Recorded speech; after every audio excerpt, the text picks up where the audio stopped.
Welcome to today's IG English lesson.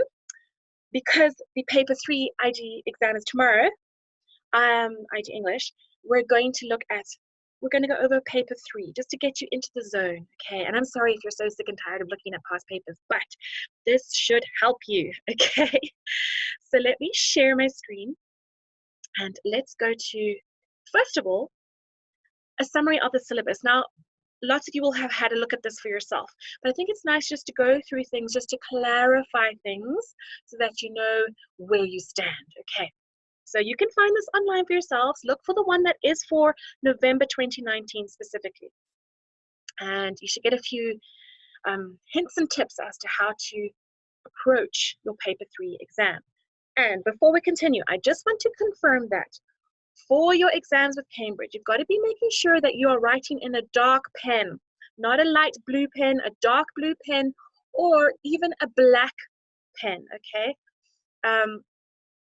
So this is what I want to look at today, and I see there's a question come through of what we should look at for the next paper. Let's look at that, okay? So let's do that together. And remember, feel free to stop me and ask questions if you need to. I'm going to try and put the chat box here somewhere, if it will let me. Good. Yes. Okay. Now I can see you. And good morning to those of you who have just joined. Right. Let's get on with this. So paper 3 is all about directed writing and composition. So this is going to pull on your creative skills. All right. You are going to have 2 hours to complete the paper. And the paper is worth 50 marks. There's nothing new there. You've done this before in your past paper practices. You answer 2 questions, one from each section. Candidates write both their answers in the spaces provided on the question paper. So yes, you are given a question paper. Use that to write on. Those little lines are given to you to write on. However, you may have noticed there are blank pages in between the sort of lined pages. You can use those for rough notes. I'm not encouraging you to go and write out a whole draft and rough before you rewrite. You won't have time for that, but definitely plan and capture ideas as they come to you if you need to in a sort of quick scroll on those blank pages so that you can get to the real answer of the question. So you write both papers in the spaces provided, and dictionaries may not be used, okay? So in other words, if you know that you have had your assignments back and there have been certain words underlined or circled that you spell incorrectly quite often, make sure you know how to spell them. Go and practice your spelling. Write out those words a few times over, okay? And then it tells you a little bit more about the marks that you can get, but let's just get into the directed writing part. This is section 1. This is worth 25 marks, a half of the paper. You need to try and divide your time between an hour for section 1 and an hour for section 2, all right? Obviously, for the directed writing, you're going to have to read through a passage, 1 or 2 passages, and you should allocate, on average, 10 to 15 minutes for the reading, okay? Let's say 10 minutes, best case scenario, and then you're going to have to spend another 10 minutes planning, and then you'll be writing, okay? So it's really about being as prepared as possible, and you don't just read things once, you read them at least twice, and you annotate, you make notes, and you highlight as you go through. So candidates answer 1 question on a passage or passages, depending how many they give you, on these passages, totaling 650 to 750 words, printed on the question paper insert. So there's an insert with the passage. So this question may be subdivided. It may just be one section, it may be subdivided.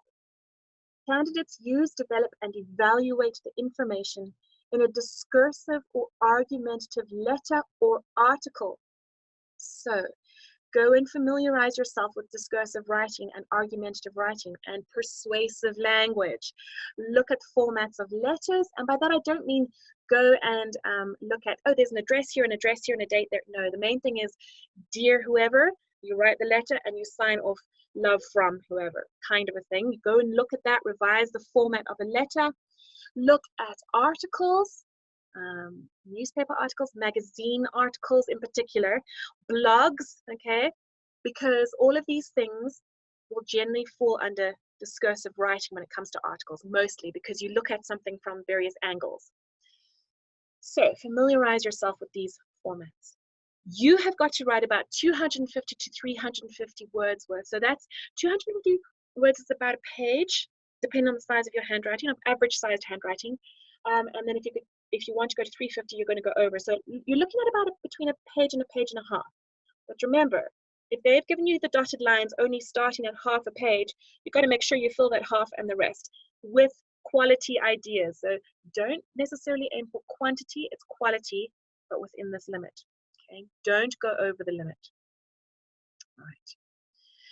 So this question will want to test the following things, right? It's worth 15 marks, the first part. And sorry, I'm just going to check another message here. So is that anything starting from 250 to 350 words? No, it must be between 250 to 350 words in length. So if it's 250, it's fine. If it's 300, it's fine. If it's 350, it's fine. If you go beyond that, it's not so good. You don't get to 250, it's not so good. And you know, if you had 244, that's okay. It's not the end of the world. The examiner is probably not going to sit there marking every single word that you have there, okay? But although they do scan it, so I don't know if there's a program that scans the word count. I'm not sure how fancy their technology is, but I would definitely aim for at least 250 minimum, okay? Try your best. Okay, good. You're welcome. Good question. All right, so let me put these questions to the side here so I can see them as they come up. I'm glad you're asking. In this particular part, for the 15 marks with passages, they want you to articulate experience and express what is thought, what is felt, what is imagined. You have to be able to organize facts, ideas, and opinions. So if you're going to write a magazine article, show the different sections that you're going to examine in the article, use subheadings, explore things in a way that makes sense, that flows from one idea to the next. Yeah, so just be very organized. You have to be able to use a range of appropriate vocabulary. So if you are exploring a scientific concept, use the kind of words that scientists would use. You know, talk about the ecosystem. Talk about, what's the word I'm looking for? Recycling, for example, sorry. Talk about things that you know are related and that you can apply a vocabulary to. Use register appropriate to audience and context. So if you're going to be writing a complaint to a business about a service that you received in a letter, the register you use will have to be formal. So dear sirs, or to whom it may concern, that kind of thing. And you have to make sure that your sentences are correctly structured and that your grammar is correct. So keep audience and context in mind. If you're going to be writing a letter to a friend, then you would obviously be more informal. Okay. Right, number 5. Make accurate use of spelling, punctuation, and grammar. Look over your marked work. Anything for paper 3 that you've had returned to you, please have a look over it, look at those comments, and see what punctuation marks you're not comfortable with using, and then go and do some research online, look up YouTube videos, look at some of our lessons that explore punctuation and grammar, and try and learn as much as you can about it, okay? You've only got a day, but do the best you can. And this question also tests the following reading assessment objectives, which is worth 10 marks, okay?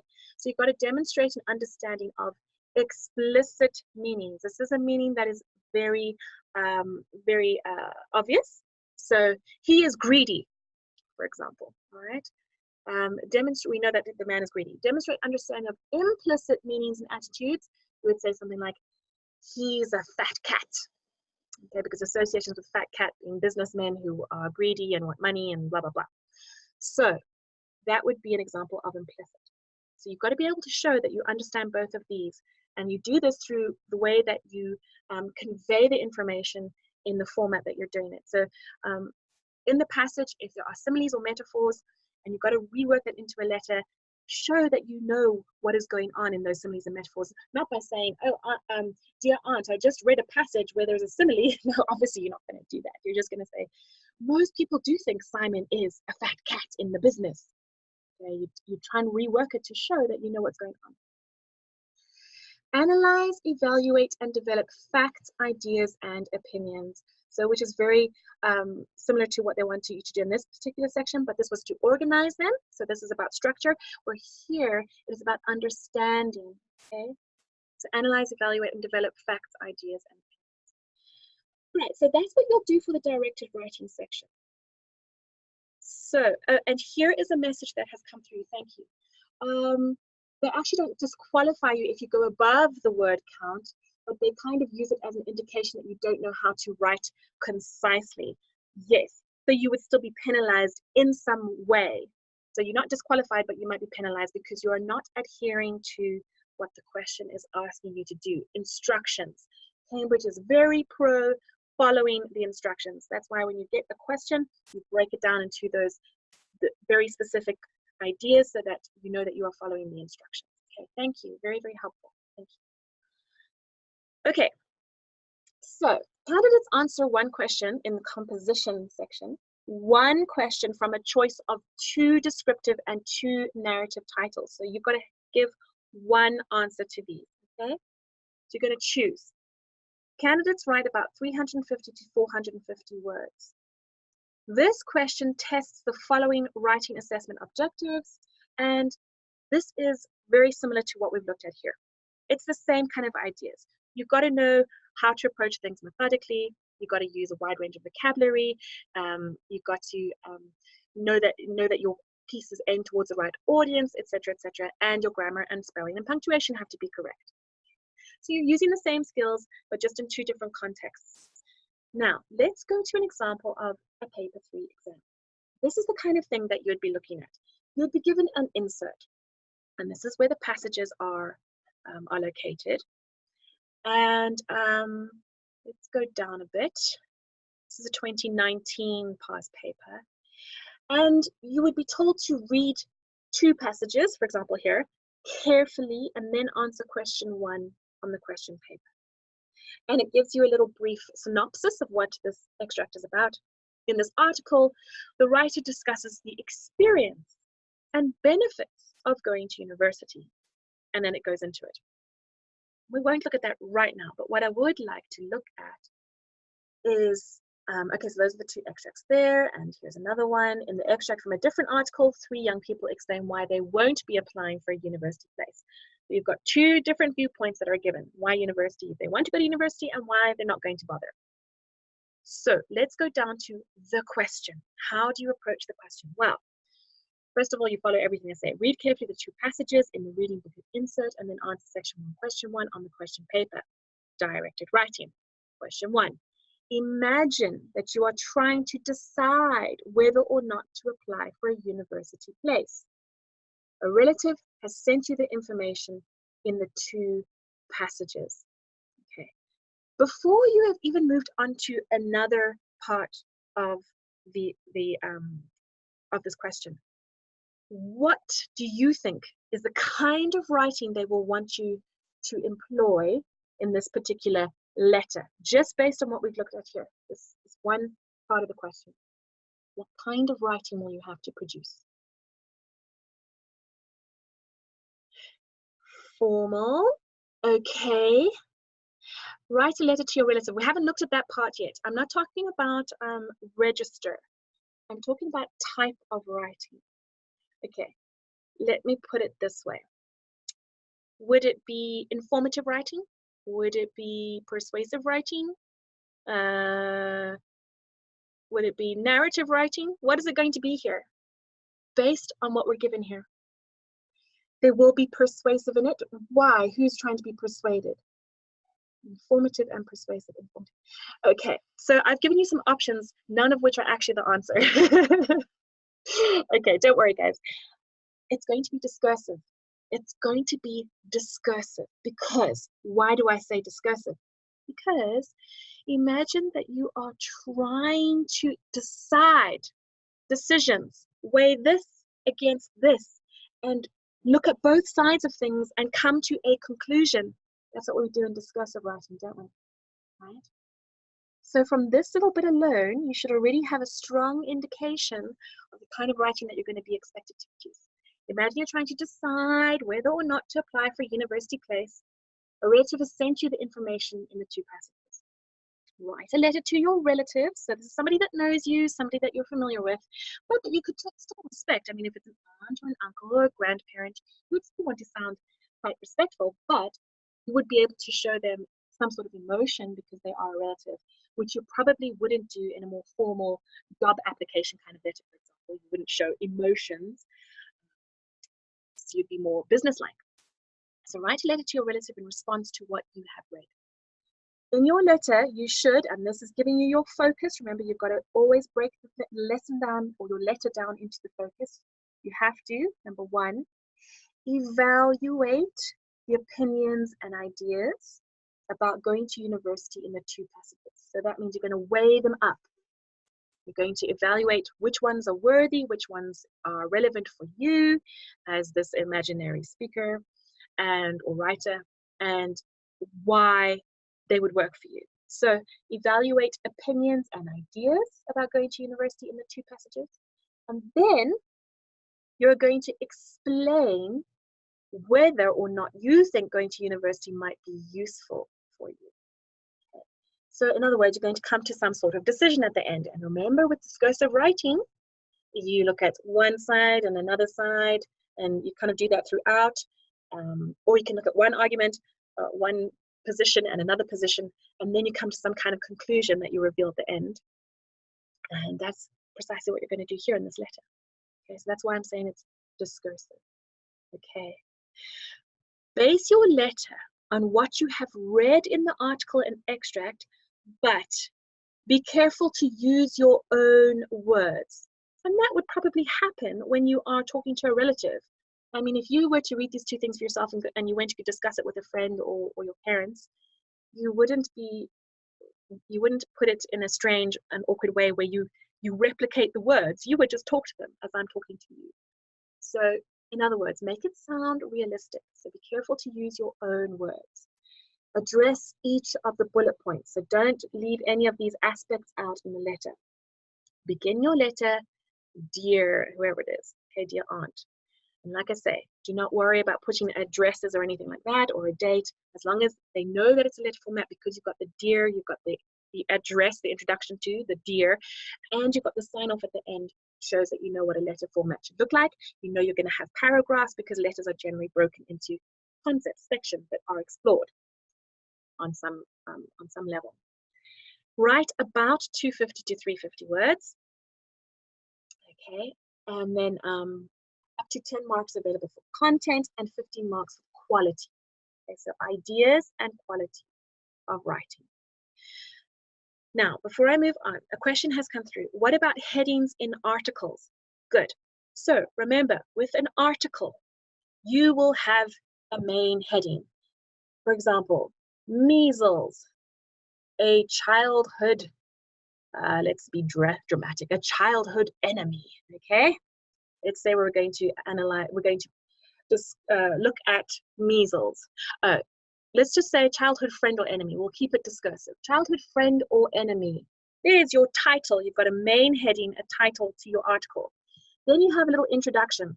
Measles has been around for the past 800 years and as a well-known childhood disease, blah, blah, blah. You introduce the concept of measles.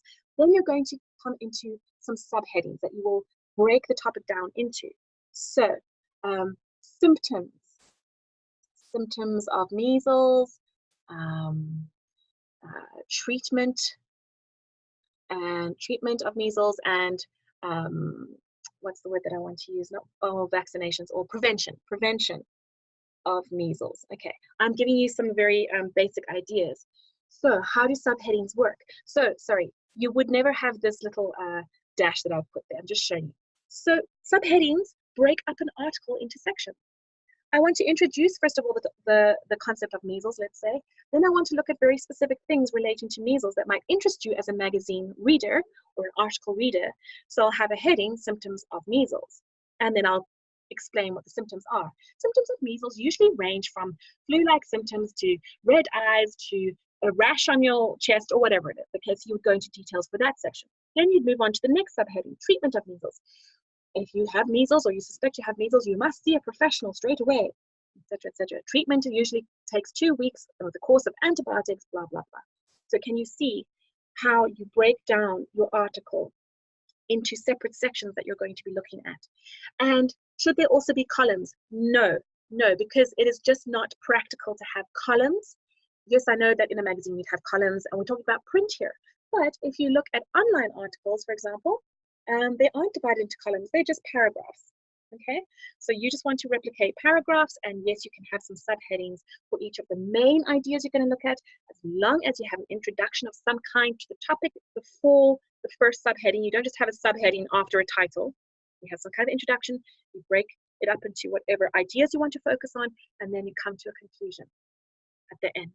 Okay, can you put them in bold? No, because you won't be able to unless you have some special concession to type your answers up. You're going to be handwriting this out, so you can't put them in bold. But you can certainly underline them to show that it's a heading. Just as long as it's obvious that it's a subheading and a heading, it's fine. And then, or is it just the first sentence that is put in bold? You don't have to worry about bold or anything like that. Usually, go and look at some magazine articles. You're right, when you go online, there usually is what we call a stand first, which is like the introduction to the article, and that will be bolded. But because you are writing with pen and paper, they're not going to expect you to be able to bold anything. What I would recommend is underlining your title, your main heading, and any subheadings you have. That is all. Beyond that, you're just writing as normal. Okay. Good questions. Anything else you want to ask about letters or articles?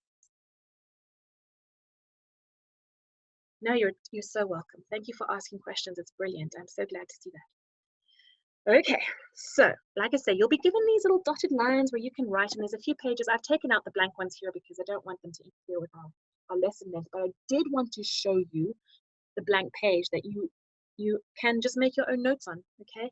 But I do suggest that after you've made notes on the blank page, just cross them out anyway. Okay, cross them out so that they know that you don't mean them to be there per se. They don't count as part of your essay. Okay, another question. Is accuracy of fact relevant? No. It's relevant if there's a passage you're given where facts are shown and you have to somehow reproduce them in a report, let's say. Then they want to know that you're reading the passage so closely, you paid attention to that precise kind of information and you're able to replicate that information, those facts in the report. But if you are asked as part of your composition writing to come up with something like a voice script for an eco documentary, you can make up facts. Only 2,000 lions are left in the savannah or whatever it is, and according to the World Health Organization, I'm just making things up here, the Environmental Agency, make things up. Just make it sound relevant, make it sound credible. Okay? And no, you don't need to be able to know how to make a compact fusion reactor. Maybe in your physics exam, possibly. Okay, here's another question. Should each bullet point be a paragraph? You can do it like that. Yes, you can, but you might find that maybe you don't want to have, and when we're talking about bullet points, we're talking about these focus points, right? Are you going to have 2 paragraphs in this letter? It would be a very long paragraphs. I think if it were me, I would definitely make sure to include those 2 focus points, but I might separate them into 2 paragraphs each, so that I have at least 4 paragraphs, where perhaps I evaluate the opinions in one passage first, and then in the next passage, evaluate the opinions and ideas. So there's 2 passages, so that means I can have 2 paragraphs, one on each kind of a thing. Like, dear aunt, I like the first article you sent me because I feel that X, Y, and Z. And then in the next paragraph. However, the second one you sent me also opened my eyes to the fact that X, Y, and Z. Okay, so you've got your 2 paragraphs, and then after we've explored those, we come down to the next 2, where you would have to explain whether or not you think going to university might be useful for you. Okay, maybe that one you could put into 1 paragraph, because unless you wanted to argue on the one hand this, on the one hand that, but I think what they're trying to get to here is your deduction. So maybe 1 paragraph could do it there. As long as you are exploring all the things that are given in the passage, you might find that you will need to write more than just 2 or 3 paragraphs because of the information that is given. Okay, but still keeping concise and still keeping to that word limit. Okay. Here we go. Here is another point. Okay, I'm going to miss out the funny joke, sorry, just because we're limited for time. When we are asked to write a formal letter in response to that person's article, Why are we still asked to do this? We are just basically writing the article back to them in a formal letter style. Well, they just want to see that you are capable of taking on board information, reinterpreting it from your particular stance and putting it into a particular format, and using vocabulary that is your own, reworking information that you can reproduce. And this happens in the business world every day. You're given certain information, you have to rework it, whether it's for the marketing department, for the hiring department, for the business shareholders. And so that's why they try to get you writing in a format that actually has some kind of application in the real world. Okay, it's not just about regurgitating information, it's about how you do it. Right. Can it have a beginning, middle, and end? Are you talking about the letter? Yes, a letter can have a beginning, middle, and end, sort of. For example, dear aunt, thank you so much for sending me this valuable information. I know I had chatted to you on the phone the other day about what a dilemma I was in, making this decision, and now you have helped to clarify things for me. Here are a few ideas I'd like to explore with you. Done. Then you go into it, okay? So that's an introduction. And then at your sign-off, you could say something like, this has really helped clarify the fact that now I feel I can actually go to university. Thank you so much once again for your support. And then you would sign off, lots of love, your nephew, niece. Okay, so yes, in a way, it can have a very, very brief beginning and end, but the main focus has to be on the content. Okay? And okay, I'm not quite sure what your question is asking me there. I'm sorry. You need to be a bit more precise. The last message that just came through about asking for a friend. If you don't know something obvious, I'm not sure how that would apply. Not knowing something obvious, I would have to see that in context. I'm so sorry. Let's just very quickly, because we've got like a minute left.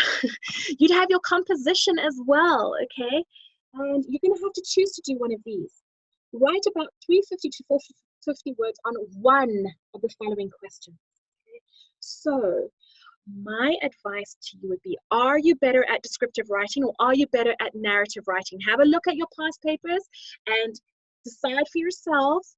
And if you know that you're generally better off with narrative writing, go for narrative. If you like action, story, characters, go for narrative. If you like settings and descriptions and similes and metaphors, go for descriptive, okay? Know yourself. The time is of the essence, so you want to be as decisive as possible when you go on there. And yes, you can also decide on topic rather than on your strength, okay? Hey guys, I'm so sorry, we're running out of time. I will try to put something on the forums to answer your questions here. So have a look at the forums a bit later on today, and I will answer all those questions that are left unanswered here. Okay. Thank you so much, guys. Best of luck. Best of luck. I will be thinking of you, holding fingers for you, crossing fingers. Take care, everybody.